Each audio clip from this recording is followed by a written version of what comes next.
Good morning, traders. Welcome to today's market review. This is Razak at CMTrading. Today is April 19, 2022, and today is Tuesday morning. So looking at the highlights of today, the euro inches lower.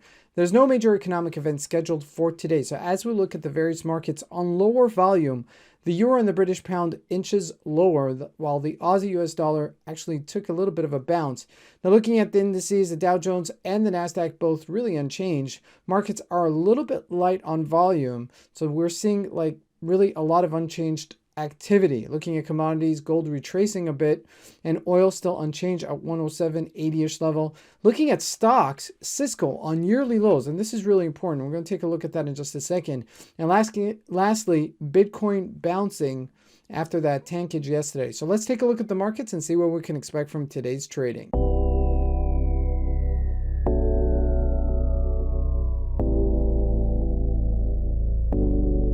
So here we go. We're looking at the Euro USD at a 4-hour chart, and you can see we're just inching lower. This is just like painful almost.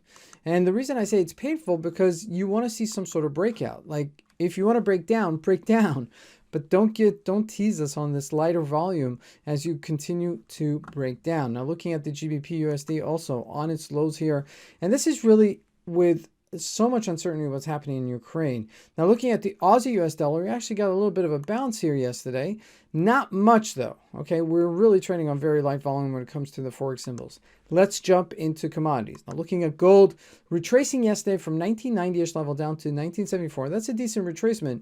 And we find ourselves between our two moving averages here. If we look at a daily, that's another form of a resistance at this 1973. I mean, 1995, you could see it's just a spike. So that's to be expected. Now, let's see if this is going to be really a resistance level and going to retrace further. Now, looking at oil, pretty much steady here. We hit 108.65 yesterday, but we're just retracing a bit here and we're just gravitating close to our moving average, which is showing some relative strength here. Now jumping into the big board, looking at the Dow Jones, trading at 34,412. Yeah, we jumped about 200 points, but really, you know, if we look at it, this is really in midsection, okay? We're trading at par, but, and this is a real but, if we look at some of the major components, the banks and some of the major tech stocks, they are trading lower. So this may key us into potential activity on the lower side as things unfold themselves with time. Now looking at the NASDAQ, we got a little bit of a bounce yesterday, but really not much to talk about. And looking at the individual stocks, they floated. Apple was just really unchanged here at 164. Facebook really 210, not really much doing there. Microsoft also just inching a little bit lower at 280.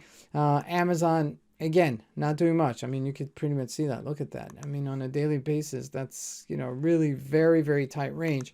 Now, looking at Jpmorgan, this is where it's really important. We are trading lower at 128. We're not showing so much activity on the upside. Now, we did gap down. We are, you know, bouncing off of these lows at 126, but we're not filling in the gap yet, okay? And if we do fill in the gap, that's maybe an indication we're going to go lower, or even worse, not fill it and then trade lower with some sell-off pressure.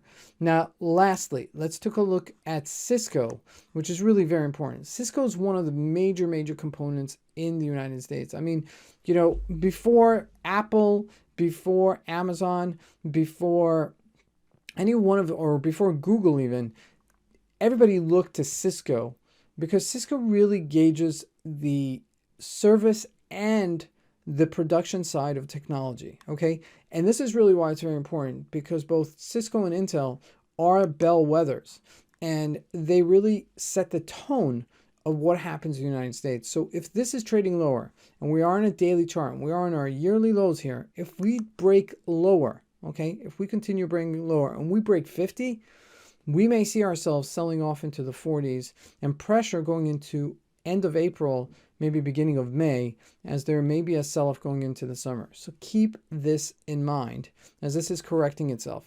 Now looking at some of the Bitcoin lastly, Bitcoin gets that short squeeze and we go from 38,000 to 40,000. So really from, you know, week to week, we haven't really changed much, okay? We're really trading on par here. As you can see, we're trading very close to our 8-day moving average. This 40,000 seems to be like a go-to. So anywhere above it, is pretty much overbought, then everything below it is oversold. So, that can give you a clear indication what we're looking at when it comes to Bitcoin. This is Fred Razak. I want to wish everybody a great trading day. Thank you.